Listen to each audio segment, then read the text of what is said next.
The Plymouth Express.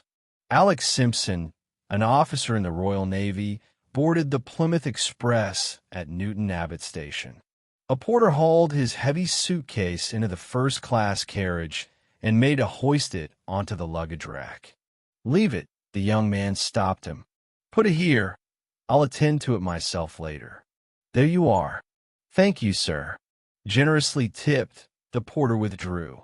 Doors slammed with a heavy metallic clang, and a booming voice announced, "Nonstop to Plymouth. Next station is Plymouth. Change for Torquay." The train whistled and pulled away from the platform, gathering speed. Lieutenant Simpson had the compartment to himself. Shivering against the biting December chill, he slid the window shut, but almost immediately caught a scent that made him wince. What a foul stench! It reminded him of the hospital where he'd had his operation. It smelled exactly like chloroform. Alec lowered the glass again, shifted to a different seat, lit his pipe, and sat for a few minutes staring out into the night. Eventually, he stood up, pulled a few magazines from his suitcase, and tried to shove the luggage under the opposite seat. He met with no success. No matter how hard he pushed, the trunk stubbornly refused to go in. "What the devil?" Alec muttered. Pushing the suitcase aside, he peered under the seat. In the next heartbeat, an involuntary cry escaped his lips. The train, responding to the jerked communication cord, came to a reluctant halt. "Mon ami," Poirot addressed me, "I know you take a most lively interest in what occurred on the Plymouth Express. Read this." I nearly snatched the slip of paper my friend held out across the table. It was a note, curt and businesslike.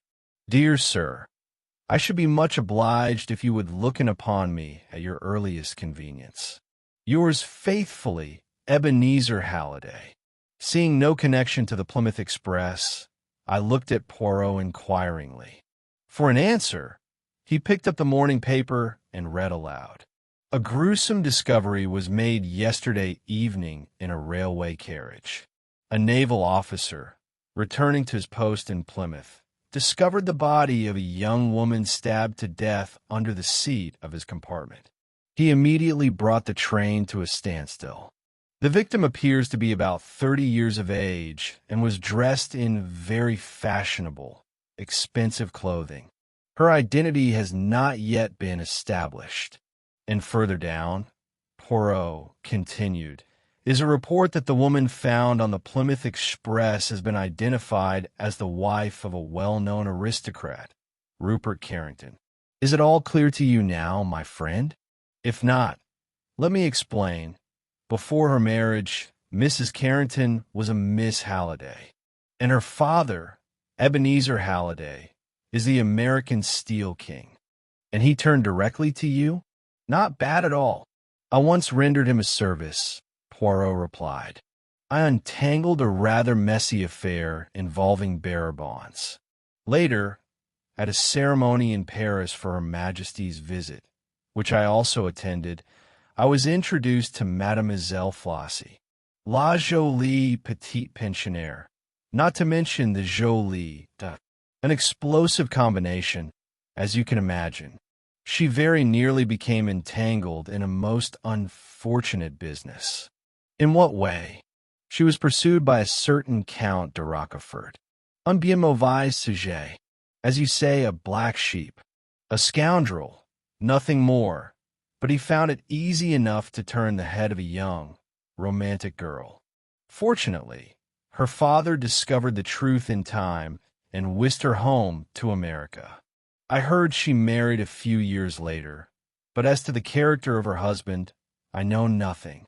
I'm afraid," I sighed, "that Rupert Carrington is little better than the Count. A villain of the first water, handsome, polished, and utterly unprincipled. He gambled away his own fortune at the races, so old Halliday's dollars must have come as a godsend. Poor girl, elle n'est pas bien tombée. It seems to me," I added, "that he didn't exactly hide the fact that he was after her money rather than her heart. They lived together only a short while before separating. There were rumors that a formal divorce was imminent. Halliday is a shrewd old bird. He wouldn't part with his money so easily. He surely took precautions against such an event. You can be certain of that. And as for the Honorable Rupert, I happen to know for a fact that he is absolutely broke. Indeed, how curious. What is curious? My friend, pray do not ask me anything just now. If you're truly interested, why not accompany me to see Mr. Halliday? There's a taxi just around the corner. The taxi brought us within minutes to the magnificent mansion on Park Lane where the American magnate had established himself. We were shown into the library, and almost immediately, a large man with a piercing gaze and a stubborn jaw entered the room. Monsieur Poirot, Halliday began, getting straight to the point. I don't reckon I need to explain what I want from you. You've read the papers, and I don't care to waste time. Word reached me you were in London, and I never forget a face or a favor. I remember how you handled those bonds. Scotland Yard has put its best men on the job, but that's not enough for me. I want you. Money is no object. I made it all for my little girl, and now she's gone. I'll spend every last cent to catch the devil who killed her. The word is yours. I accept, monsieur, Poirot replied with a dignified bow, especially since I had the pleasure of seeing your daughter in Paris. Be so kind as to tell me the circumstances of her journey to Plymouth and anything else you feel is relevant. Well, first off, Halliday began, she wasn't actually heading to Plymouth. She was going to stay at Avonmead Court, the Duchess of Swansea's estate. She took the 12:14 train from Paddington and arrived at Bristol at 14:50, where she was supposed to change. Most of the Plymouth Expresses, you understand, go via Westbury and don't touch Bristol, but her train ran nonstop to Bristol and then called at Taunton, Exeter, and Newton Abbot. My daughter was alone in her compartment.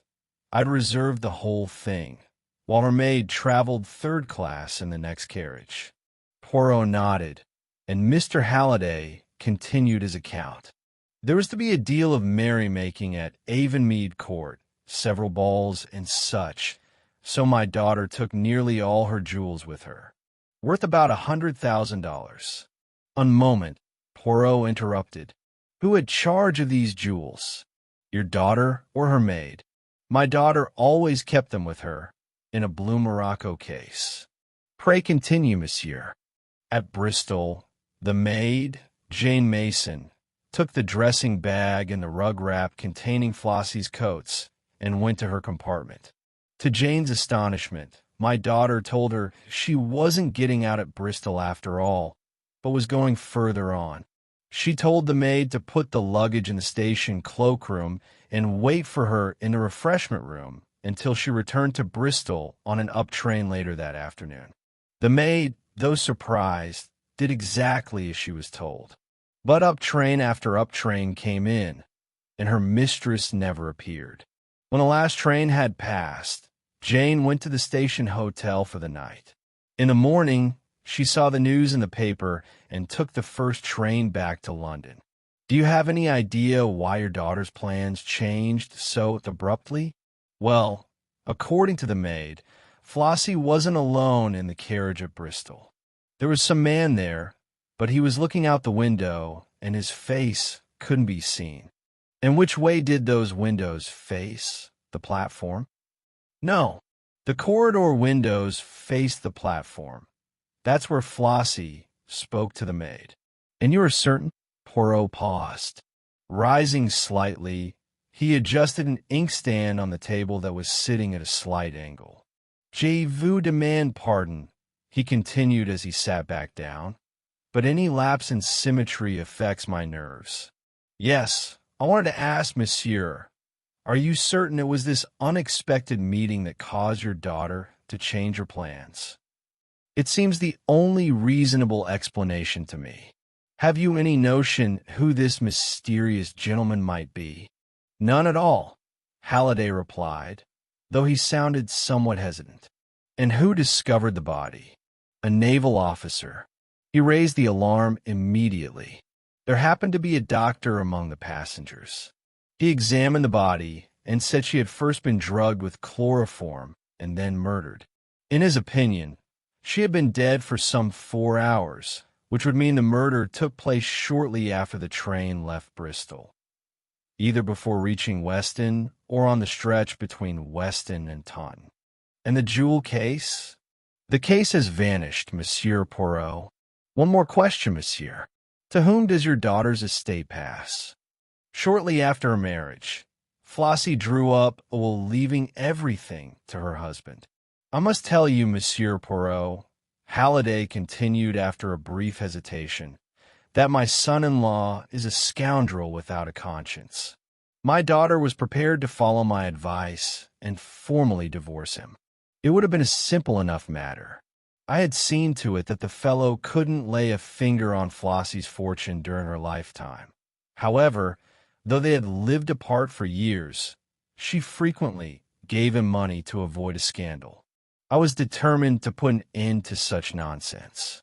At last, I managed to persuade Flossie, and I had instructed my lawyers to begin divorce proceedings. And where is Mr. Carrington now? In London. Yesterday, I believe, he was out of town, but he returned by evening. Thank you, monsieur, Poirot said thoughtfully. I have no further questions for you. Would you care to speak with the maid, Jane Mason? Yes, with your permission. Halliday rang the bell and gave a curt order to the butler, who appeared. Shortly after, a respectable woman with sharp features entered the room. Like all well-trained servants, she betrayed no emotion regarding the tragedy, neither in her expression nor her manner. May I ask you a few questions? Yesterday, before the journey, did your mistress behave as usual? Did she seem agitated or distressed in any way? Oh, no, sir. And how did she appear at Bristol? She wasn't herself at all, sir. So nervous she was tripping over her own words. And what exactly did she say? Well, sir, I don't remember the words exactly, but it was something like, Jane, my plans have changed. Something has, in short, I must go further on. Take the luggage and leave it in the cloakroom, then go to the refreshment room and wait for me. Here at the station, madam? I asked. Yes, at the station. I shall return, though I don't know when. It may be quite late. Very well, madam, I said. Naturally, I didn't ask questions. It wasn't my place, but I thought the whole thing very strange. It was unlike your mistress? Most unlike her, sir. And how did you explain it to yourself? Well, sir, I put it down to the gentleman standing by the window in the compartment. She didn't exactly speak to him, but she turned around once or twice, as if to check if she was saying the right thing. You didn't see his face? No, sir. His back was to me the entire time. And how did he look from behind? Well, a light fawn overcoat and a traveling hat. Tall and thin, with dark hair. Had you seen him before? I don't believe so, sir. It couldn't, by chance, have been Mr. Carrington? No, sir. I should hardly think so, Jane Mason replied, looking surprised. Are you certain? He was built much like the master, sir, but it never entered my head that we rarely see the master these days. I don't know, sir. It might have been him, it might not. Poirot plucked a pin from the carpet and stared at it with an air of profound dissatisfaction. And could this man, he continued after a pause, have boarded the train at Bristol just before you reached Mrs. Carrington's compartment? Yes, sir, I suppose he might have. My carriage was very crowded, so I couldn't get out right away, and there was quite a crush on the platform. Even so, they couldn't have had more than a minute or two to speak.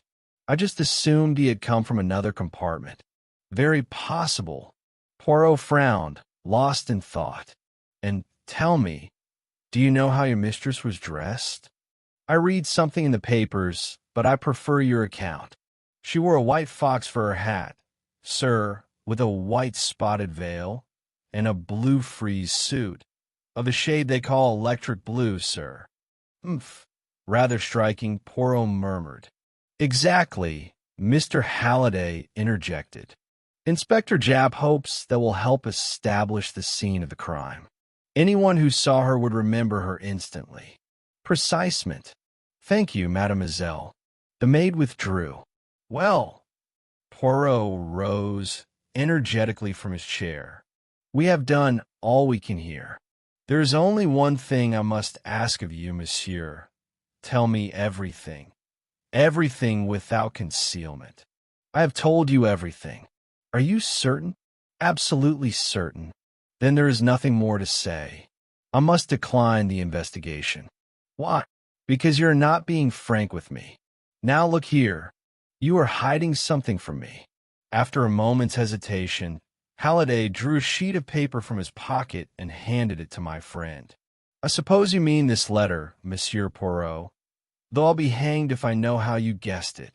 Smiling, Poirot unfolded the letter, which was written in a graceful hand, quite unlike the typical English style, and read it aloud.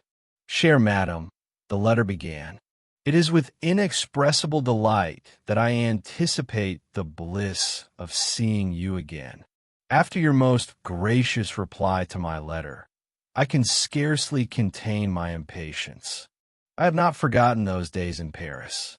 How terrible that you must leave London tomorrow. But very soon, perhaps sooner than you think, I shall once again have the happiness of gazing upon the one whose image reigns forever in my heart. Accept, cher madam, the assurance of my tender and unchanging devotion. Poirot returned the letter to Halliday with a slight bow. I presume, monsieur, that you were unaware your daughter had decided to renew her acquaintance with the Count de la Rochefort. It came like a bolt from the blue. Halliday exclaimed, I found that letter in her handbag. I don't suppose it's any secret to you, Monsieur Poirot, that this so-called Count is an adventurer and a rogue. Poirot nodded. But I want to know, Halliday pressed, how you knew that letter even existed. Monsieur, my friend smiled, I knew nothing for certain. I will only say that for a detective, it is not enough to read footprints or identify a cigarette by its ash. A detective must be a psychologist. I know that you dislike your son-in-law and do not trust him. Your daughter's death benefits him. And the mysterious man on the train, according to the maid's description, resembled him. And yet, you were not on your guard. Why? Clearly, because you suspected someone else. It followed, then, that you were keeping something from me. You're right, Monsieur Poirot. I didn't doubt for a second that Rupert was the killer, until I found that letter. It changed everything. The Count writes, very soon, perhaps sooner than you think. He wouldn't be likely to hang about and wait for word of his arrival to reach me. It's quite possible he was the one in my daughter's compartment. He is, if I recall, also a tall, dark man. Halliday nodded. Well then, monsieur, allow me to take my leave. I imagine Scotland Yard has a list of the jewels. They do. Inspector Japp is actually here now. You might want a word with him. Our old friend Japp greeted Poirot cheerily, though with a distinct air of superiority. How goes it, monsieur? I hope a difference of opinion on certain matters won't cloud our relationship. How are the little gray cells? In good working order. The gray cells are doing their work, my dear Japp. You may be sure of that. Poirot replied with a radiant smile. Well, that's all right then. What's your verdict? Rupert Carrington, or just a common thief? We're keeping a sharp eye on the fences, of course. If those stones surface anywhere, we'll know it instantly. They weren't stolen to be looked at. You can bet on that. For now, I'm trying to establish where Rupert Carrington was yesterday. He's under constant surveillance. Does it not strike you that such a measure might have been more useful a day earlier? Poirot inquired innocently. You're a wag, Monsieur Poirot. Well, I must get to the station. I've got to do the rounds of Bristol, Weston, and Taunton today. So long. Will you look in this evening to tell us the results? Naturally, if I'm back in time. Our inspector cannot sit still, Poirot remarked once the door had closed behind Japp. He rushes here and there, measuring footprints, collecting mud from soles and cigarette ends from spittoons. He is forever in motion. He literally puts his nose to the ground. And if I mentioned psychology to him, he would simply smirk and say to himself, Poor Poirot. Old age is a terrible thing. He's quite gone to pieces. Japp is the younger generation knocking at the door. My FOI. They knock with such vehemence they fail to notice the door is already open. And what shall we do? Well, since we have carte blanche, total freedom of action, I shall spend 3 pence on a call to the Ritz. You may have noticed that our Count is staying there. After which, considering that my feet are damp and I've already sneezed twice, I shall go home and brew myself a tisane. Poirot kept his word, and we did not meet again until the following morning. When I entered the dining room, he was imperturbably finishing his breakfast. Well, I prompted. What news? None. And Japp? I haven't seen him. And the Count? He left the Ritz the day before yesterday. The day of the murder? Yes. Then it's clear. Rupert Carrington is innocent. Simply because the Count left the Ritz? You jump to conclusions, my friend. The Count must be found and arrested, one way or another. But what was his motive? Jewels to the tune of $100,000 are a very strong motive. What interests me is something else. Why was it necessary to kill her? He could have simply stolen the jewels. She would never have gone to the police. Why not? Because she is a woman, mon ami. She once loved this man and would have borne the loss of the jewels in silence. And the Count, a subtle judge of women's psychology, hence his success with the ladies, knew this perfectly well. On the other hand, if Rupert Carrington killed her, why would he take the jewels, which would inevitably lead the police to his trail? They would have come to him anyway. To throw them off the scent, perhaps. Possible, my friend, possible. Ah, here is Japp. I recognize his knock. The inspector was in high spirits. He was positively beaming. Greetings, Poirot. Just got back and not empty-handed. How about you? I have been tidying my thoughts, Poirot said, modestly casting down his eyes. Japp roared with laughter. The old boy is definitely getting past it, he whispered to me, then said aloud. That's not for us youngsters. Quel damage, was all Poirot said. Well then, do you want to know what I found? Allow me to try and guess. You found the murder weapon by the tracks between Weston and Taunton, and you questioned a newsboy who spoke to Mrs. Carrington at Weston. Japp's jaw dropped. How did you know? And don't start babbling about those almighty gray cells again. I am glad you finally acknowledged their omnipotence. Tell me, did she give a newsboy a shilling tip? Not a shilling, but a half-crown, Japp chuckled, having recovered his composure. Oh, these wealthy American ladies. And that is why the boy remembered her. You bet. You don't find a half-crown lying in the street every day.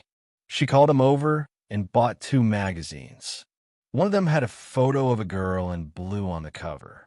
Just like me, she remarked. You don't forget a thing like that. Well, that was enough for me. The doctor said the murder was committed before Taunton.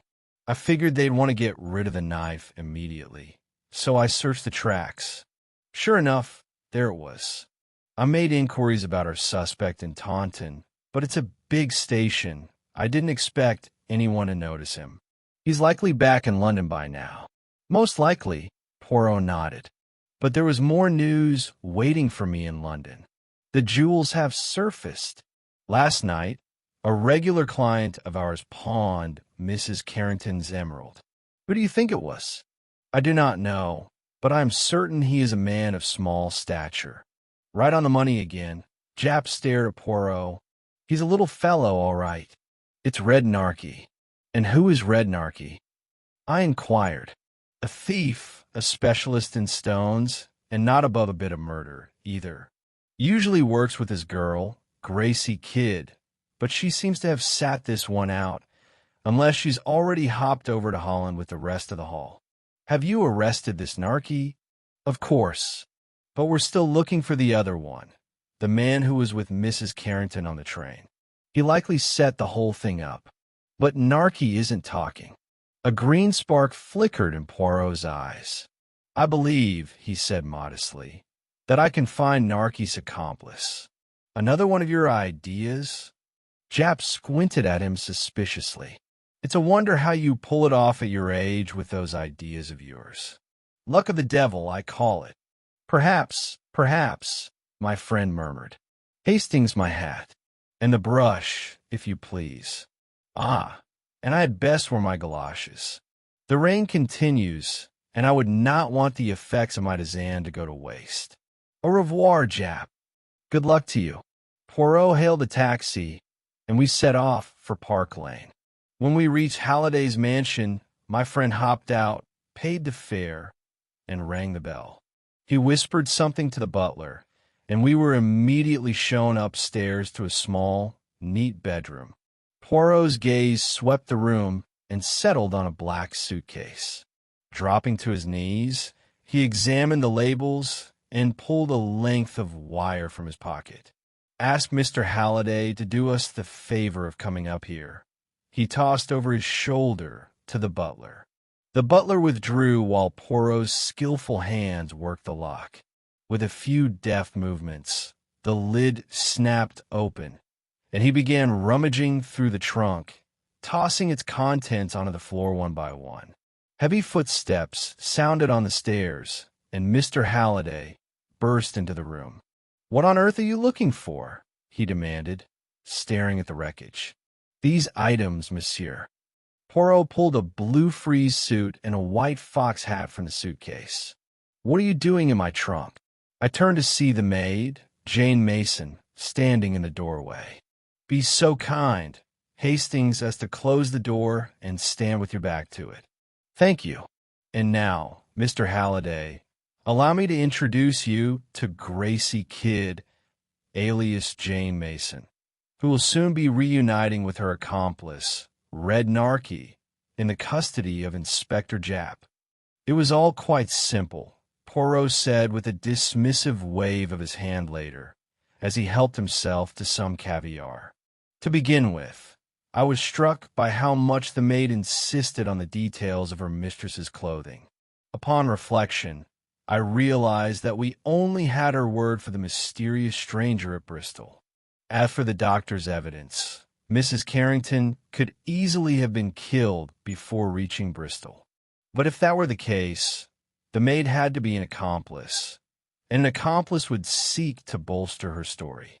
Mrs. Carrington was dressed very strikingly, and her wardrobe was well known to her maid. In short, if anyone saw a woman in a bright blue suit and a fur hat after Bristol, they would have no doubt they had seen Mrs. Carrington. I began to reconstruct the crime. Suppose the maid had prepared an identical suit and hat for herself. She and her accomplice drugged and murdered Mrs. Carrington somewhere between London and Bristol, most likely in a tunnel. They hid the body under the seat, and the maid took her mistress's place. At Weston, it was necessary to attract attention. How? By giving an overly generous tip to the newsboy, ensuring he would remember not just the gesture, but the clothes. After leaving Weston, she threw the knife out the window to mark the scene of the crime, and then change her clothes, or perhaps simply donned her long, light-colored cloak over the suit. From Taunton, she returned to Bristol, where her accomplice, having already checked the luggage, handed her the receipt and departed for London. She then played her part, waiting for her mistress at the station until evening, went to the hotel, and returned to London the next morning. Japp's return confirmed my suspicions when he reported that a known criminal was fencing the jewels. I knew the accomplice would be the physical opposite of the man Jane Mason described. Once I heard Red Narky was involved, everything became clear. But what about the Count? The more I thought of it, the more I was convinced he had nothing to do with it. That gentleman values his own skin far too much to resort to murder. It is simply not his style. Well, Monsieur Poirot, Halliday said, spreading his hands, I am in your debt. The check I shall sign after lunch will cover only a fraction of it. Poirot smiled modestly and whispered to me, officially, of course, all the credit will go to Japp, but I doubt he will find much satisfaction in it. Unlike myself,